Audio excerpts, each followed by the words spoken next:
Welcome to Capacity TV. We're here in London at Capacity Europe, and today I'm joined by Dimitrios Rizoulis, Senior Vice President at T Wholesale. Thank you for joining us. Thank you very much. I want to start with something you've spoken about in the past, the need for telecom operators to serve the digital economy better.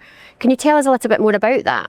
Oh yes, definitely. I mean, there is many examples I could take where telco operators can really step up to the needs of the customers. One example is around the digital communications domain. So we saw in the past several years, so probably in the last decade, there is an increased need of applications communicating directly to a person. For example, to authenticate that it's really you on the other side of the line. And these applications need global coverage. Well, the telcos did not, or most telcos did not step up to the challenge to offer a global coverage on their messaging to the applications or their application providers. So what happened is that several other companies stepped into this space in order to provide the service that the customers really need and the applications really need. And some of them were very reputable and very good, providing high quality of service. But there's also other operators that use the opportunity to introduce some questionable practices into the space. So creating fraud, artificial inflated traffic. And the negative effect of that is that the telco channels are then coming under question whether they are a reliable channel to communicate and to authenticate people. So that's one example where telcos not stepping up to the challenge allowed the ecosystem to come under question. And what benefits do telcos like T Wholesale bring to digital economy players? I think, just picking up the example we're just discussing right now, I think what we stand for, we want to step up to the challenge and step up to the needs of our customers in the digital economy. So, for example, if we look at this particular example of digital communications, which is an application or going forward an AI agent communicating with you via a telco channel. So we want to provide this global connectivity to the sources of the traffic, to the AI agents or to the applications, and provide a high quality service. What do I mean by that? First of all, low latency routes and low latency service for critical services like authentication. Reliability, for example, every call, every API call, or every message that is executed is being paid and not paid on execution or not paid on sending. So remove a lot of the fraudulent practices that are part of the ecosystem today and provide a really reliable and high quality, low latency service to the ecosystem. A third would be scalability and automation so that we can provision and deprovision the services very quickly.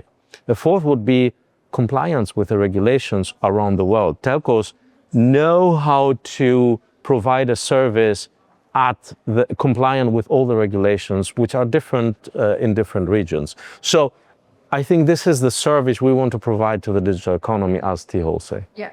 Can you tell us more about creating a software layer to better monetize the network, and what is your strategy? On the going forward, everything is defined on the software domain. So we have created a software layer that oversees all our services. So 3-4 examples around that. So one is around our number universe portal. So we provide international free phone numbers, DID, SIP trunk. So all these services via our portal over 130 countries for seamless provisioning to our customers. Second example, very important for us, the APIs. So Kamara APIs, network APIs. Here we have, as an example, number verify. We have, SIM swap or number recycling. These are all examples of authentication. We can provide seamless authentication on higher levels of security compared to today, just an one-time password over an SMS, and this seamlessly to our customers. And this is all via our digital exposure platform. Third example, CPaaS. Yeah. So we have an omni-channel service ready to be provided to our customers. And the fourth is telco as a service, platform as a service. Many other telcos, smaller telcos and customers do not have the resources to build all that for themselves. We want to offer this to our peers as a service so that they can also provide the same services to their customers. So this is their telco as a service platform. So these are all software platforms that we offer to our customers. Yeah. And you spoke in a panel at this event about disrupting your business model to support the digital economy. Can you tell us more about that?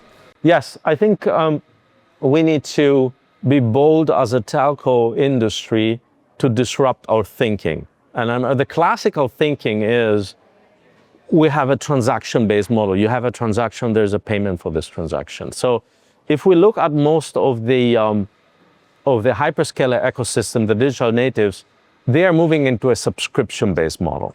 So I think we need to disrupt ourselves in our thinking and enter this subscription-based model without cannibalizing our today's revenue pools, but building a bridge to the future of services. So looking at all these services going forward, for example, the APIs, we're discussing with some of our closest customers, how can we go into a subscription-based model, unleashing a value growth, even if this, at the first glance, disrupts the model that we're having today.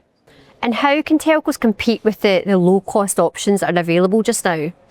The industry has come a long way in the last few years, especially in Corona times. There were, many saw that these fraudulent practices really started scaling. So there is an awareness that price is not equal to cost. So, for example, if you pay for a message sent, if half of the messages never reach the destination, obviously you're paying double the price of what you think you're paying for the service. So I think what we are offering is a transparent value at a very fair price. So at the end, if you offer a very secure and very low latency service to your customers, this is a much higher value proposition than a low price per message delivery business model. Yeah. So I think we compete on value, and the industry is turning the mindset looking at the value right now. Dimitrios, thank you for taking the time out of your busy day to sit down with us at Capacity TV. It was my pleasure. Thank you very much. And thank you for watching.